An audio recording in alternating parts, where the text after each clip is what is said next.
آج کی میری اس ویڈیو کا موضوع ہے نسل در نسل خاندان کے اندر جو شادیاں ہوتی ہیں اس کی وجہ سے پیچیدہ اثرات کا مرتب ہونا۔ عام لوگوں کے ذہن میں ہوتا ہے کہ اس کی وجہ سے پیچیدہ اثرات کیا مرتب ہو سکتے ہیں۔ اس کی تھوڑا سا میں آپ کو اس کا میکانزم بتانے کی کوشش کروں گی کہ کیسے پیچیدہ اثرات مرتب ہوتے ہیں۔ کچھ بیماریاں ایسی ہیں جیسے کہ شوگر کا مرض ہے، بہت ساری ایسی بیماریاں، خون کی بیماریاں جیسے تھیلیسیمیا ہے، ہیموفیلیا ہے، اگر خاندان کے اندر بانجھ پن ہے تو وہ بھی منتقل ہوگا۔ اسی طرح سے ایب نارمل بچے اگر خاندان میں ہو رہے ہیں تو وہ بھی ان کا بھی اگلی نسلوں میں ٹرانسمٹ ہونے کے زیادہ چانسز ہیں۔ اسی طرح سے کچھ کینسر ایسے ہیں جیسے بریسٹ کینسر ہے، آنتوں کا کینسر ہے، انڈے دانیوں کے کینسر ہیں، پروسٹیٹ کے کینسر، ان کا بھی فیملی ہسٹری بہت زیادہ میٹر کرتی ہے۔ فیملی میں اگر ہوں تو اگلی نسل میں ہونے کے چانسز ہوتے ہیں۔ اسی طرح سے بچے جو ہیں ان کے اندر کافی سارے اسٹرکچرل ایب نارمیلٹیز یا کچھ میٹابولک ڈس فنکشنس ہوتے ہیں، اور اس کی لو آئی کیو کے بچے ہونے کے زیادہ چانسز ہوتے ہیں۔ کم آئی کیو، لو آئی کیو، مینٹل ایج ان کی فزیکل ایج سے کم ہونا، اس طرح کے اثرات مرتب ہوتے ہیں۔ اب اس ٹرینڈ کو ڈسکریج تو کرنا چاہیے، لیکن اگر پھر بھی کوئی کپل آپ کے پاس ایسا آتا ہے یا جن کی شادیاں خاندان کے اندر ہو رہی ہیں یا میاں بیوی آپس میں فرسٹ کزنس ہیں، تو ان کو کیا کرنا چاہیے؟ انہیں چاہیے کہ وہ اپنی پریگننسی سے پہلے ایک ڈاکٹر کے ساتھ کنسلٹیشن لیں، ان کے ساتھ اپنی ساری فیملی ہسٹری ڈسکس کریں، ان کی فیملی میں جو بھی بیماریاں ہیں ان کو ڈسکس کر سکتے ہیں۔ ڈاکٹر ان کو سارا اس کی وہ پرسنٹیج رسک کیلکولیٹ کر سکتے ہیں کہ کس حد تک چانسز ہیں ان خاندانی بیماریوں کی ان کے بچوں میں ٹرانسمٹ ہونے کے کیا چانسز ہیں، اور اس کو ہم کیسے ڈیٹیکٹ کر سکتے ہیں۔ شروع کے 3 مہینوں میں اگر حمل ہو جاتا ہے تو شروع کے 3 مہینوں میں آپ کے پاس ایسے ٹیسٹ ہوتے ہیں جیسے سی وی ایس 9 سے 11 ہفتوں کے بیچ میں کوریونک ویلس سیمپلنگ ہے، جس سے بچے کے پلیسنٹا سے ٹیشو لے کے یا بچے کا بلڈ سے بھی ٹیسٹ کیے جاتے ہیں، جس سے ہمیں پتہ لگ سکتا ہے کہ جو بھی اس خاندان میں بیماری کے چانسز ہیں، اس کپل کے بچے کو جس بیماری کے ہونے کے چانسز ہیں اس کو ڈیٹیکٹ کیا جا سکے ان ٹیسٹوں کے ذریعے، اور پھر ان کی کاؤنسلنگ کی جاتی ہے، جینیٹک کاؤنسلنگ کی جاتی ہے۔ اگر جب کنفرم ہو جاتا ہے ڈائگنوسس تو ان کو کپل کو کاؤنسل کیا جاتا ہے کہ اگر تو وہ چاہیں تو اس پریگننسی کو کنٹینیو کریں، اگر وہ چاہیں تو اس کی ٹرمینیشن بھی کی جا سکتی ہے، کیونکہ اگر ایسا بچہ ہو جس کی بعد میں لیٹر آن پیٹ میں ڈیتھ ہو جانی ہو، یا ارلی چائلڈہڈ میں اس کی ڈیتھ ہو جانی ہو، یا اس نے ساری عمر ہینڈی کیپڈ لائف گزارنی ہو، تو اس سلسلے میں ماں باپ کو ساری ڈیٹیل ایکسپلین کر دی جاتی ہیں، پھر جو بھی ان کا فیصلہ ہو اس کے مطابق عمل کیا جاتا ہے۔ ایک اور طریقہ بھی ہے، اگر تو کسی کپل کی بڑی اسٹرانگ فیملی ہسٹری ہے ایب نارمل بچے ہونے کی، اگر کپل کے اپنے بہن بھائیوں میں ایب نارمل بچے ہیں یا ان کے اپنے بچوں میں سے پہلے کچھ ایب نارمل بچے ہو چکے ہیں، تو ان کو ایک طریقہ پی جی ڈی جو کہ آئی وی ایف کے ذریعے ہوتا ہے، اس میں زیادہ مقدار میں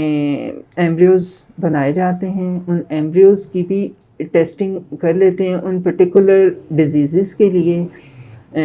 جو کہ ان کے خاندان میں موجود ہونے کے چانسز ہوتے ہیں، ان کے ٹیسٹ کیے جاتے ہیں، اور جو نارمل ایمبریو ہے وہ ٹرانسفر کیا جاتا ہے، اور بیماری والے ایمبریوز جو ہیں ان کو ڈسکارڈ کر دیا جاتا ہے۔ یہ بھی ایک ایسا طریقہ ہے۔ تھوڑا سا میں آپ کو ایکسپلین کرنا چاہوں گی کہ کس طرح سے جو بیماریاں ہیں وہ نسل در نسل منتقل ہو سکتی ہیں۔ ہر نارمل انسان کے اندر 23 پیئرز آف کروموسومز ہوتے ہیں۔ اب جو میں نے آپ کو پہلی ویڈیو میں بھی بتایا تھا کہ میل کے جو سپرم ہیں اور جو خاتون کے ایگز ہیں، ان کے میاں بیوی کے ان دونوں سیلز نے آپس میں ملنا ہوتا ہے، ان کے اندر 23 کروموسومز ماں سے آتے ہیں، 23 کروموسوم باپ سے آتے ہیں، جس سے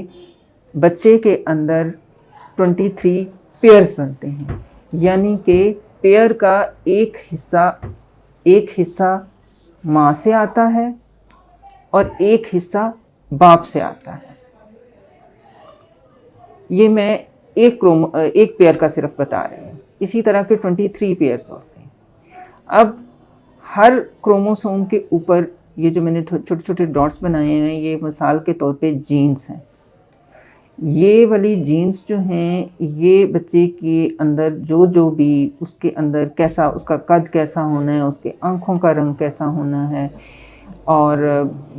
اس کے اندر اگر کوئی بیماری ہونی ہے تو اس ساری چیزوں کی یہ جو جینز ہیں یہ اس کے اندر موجود ہوتی ہیں۔ اب کچھ بیماریاں ایسی ہوتی ہیں جن کی اگر ماں، مثال کے طور پہ ماں سے بیماری والی جین آ رہی ہے، باپ کی طرف سے ہیلدی ہے، اس میں کوئی بیماری والی جین نہیں ہے، تو بچہ وہ ہیلدی ہوگا۔ اس بچے کے اندر جو بیماری ہے وہ نہیں آئے گی، کیونکہ جو ہیلدی کروموسوم ہے وہ بیماری والے کروموسوم کو اوور کم کر لیتا ہے، اس کے اوپر ڈومیننٹ ہو جاتا ہے اور غلبہ پا کے اس کا اثر ضائع کر دیتا ہے اور بچہ ہیلدی ہوتا ہے۔ اسی طرح سے اگر میں آپ کو مثال دوں تھیلیسیمیا کی، تھیلیسیمیا مائنر اگر ماں کو ہے اور باپ کے اندر سے ہیلدی کروموسوم ہو رہا ہے، کوئی تھیلیسیمیا نہیں ہے، تو بچہ جو ہے اس میں زیادہ سے زیادہ تھیلیسیمیا مائنر ہوگا، کیونکہ ہیلدی کروموسوم نے اس کو ماسک کر لیا۔ لیکن اگر یہ جین تھیلیسیمیا مائنر کی ماں کے اندر بھی ہے اور باپ کے اندر بھی موجود ہے، تو پھر تو بچے میں تھیلیسیمیا ہونے کے چانسز ہیں، 25% چانسز ہوتے ہیں کہ بچہ تھیلیسیمیا میجر کا ہو سکتا ہے۔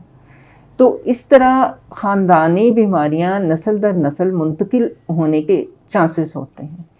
اگر ایک ہی خاندان میں شادیاں ہوئیں گی تو ایک ہی طرح کے کروموسومز ماں کی طرف سے بھی آئیں گے، باپ کی طرف سے بھی آئیں گے، اور بہت ساری بیماریاں جو کہ پہلے والی نسلوں میں چھپی ہوئی تھیں، اگلی نسلوں میں آ کے ان کے ظاہر ہونے کے زیادہ چانسز ہوتے ہیں۔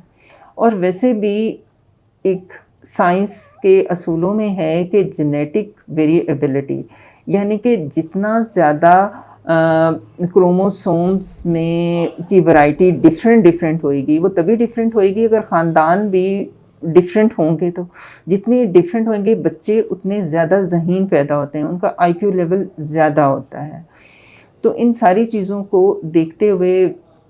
خاندان میں شادیاں کرنے کا رواج ختم کرنا چاہیے۔ بہرحال آپ کو اس قسم کی معلومات ہونی چاہیے اور کزن میرج سے اجتناب کرنا چاہیے۔ کزن میرج کی وجہ سے جو بھی کمپلیکیشنز ہو سکتی ہیں، آپ کو اس سلسلے میں کافی معلومات ملی ہوئیں گی۔ آپ کا پھر بھی کوئی سوال ہو تو آپ کمنٹ باکس میں کر سکتے ہیں۔